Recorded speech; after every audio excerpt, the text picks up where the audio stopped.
আসসালামু আলাইকুম এভরিওয়ান, কেমন আছেন? আশা করি ভালো আছেন। আলহামদুলিল্লাহ আমিও ভালো আছি। আজ রান্না করব উস্তা ভাজি করব। উস্তাটা কেটে কুটে পরিষ্কার করে ধুয়ে নিয়েছি, কাঁচামরিচ কুচি করেছি, পেঁয়াজ কুচি করেছি। কিভাবে রান্নাটা করতেছি আপনাদের সাথে শেয়ার করতেছি।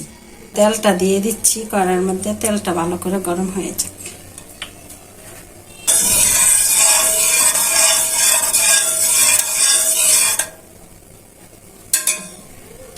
আমি পেঁয়াজ কুচিগুলো দিয়ে দিচ্ছি। তেলটা গরম হয়ে গেছে, আমি পেঁয়াজটা ভালো করে ভাজা নেব। পেঁয়াজটা ভালো করে ভাজা হয়েছে, লাল লাল করে ভাজা। এখন উস্তাটা দিতেছি।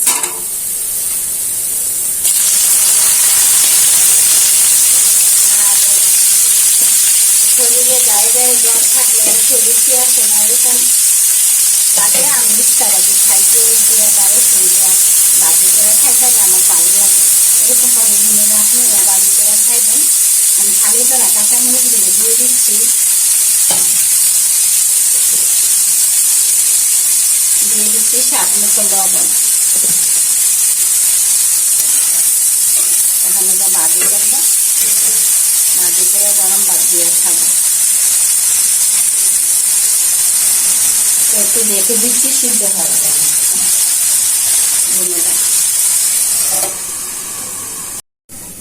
দেখি তো কিরকম হয়েছে। মাশাআল্লাহ সুন্দর হয়েছে। বুঝতে পারছি যেমন তিতা, মানুষের জীবনটাও তিতা, কিন্তু যদি ধৈর্য সহকারে সংসার ধর্মটা করা হয় তার ফল মধুর পাওয়া যায়। আর উস্তে বাচিটাও শরীরের জন্য অনেক উপকারী হয়, আর মনে করেন ভিটামিন বা হজম শক্তির জন্য ভালো কাজ করে। কিন্তু অতিরিক্ত মাত্রা কোনো কিছুই ভালো না। উস্তে বাচিও অতিরিক্ত খেলে ভালো না, আর সংসার ধর্ম করতে গেলে অতিরিক্ত কোনো কিছুই ভালো না। আরেকটু মশমশা হওয়ার জন্য চুলার আঁচটা একটু কমিয়ে দিলাম, একটু ভালো করে হয়ে যায়। এই যে বোনেরা দেখুন কি সুন্দর মশমশা হয়েছে। আর মশমশা বাজিরে খেতেও ভালো লাগে, আবার সবুজ রেখে বাজিও খেতে ভালো লাগে। মশমশার পরও সবুজটা ভালোই থেকে গেছে। দেখি একটু টেস্ট করে কিরকম হয়েছে। মাশাআল্লাহ সেই স্বাদ।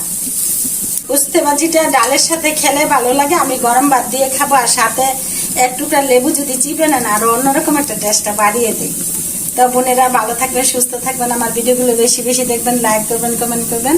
বোনেরা আমার পেজে সবাই ফলো করবেন, আর আমার চ্যানেলটাকে সাবস্ক্রাইব করবেন। আল্লাহ হাফেজ।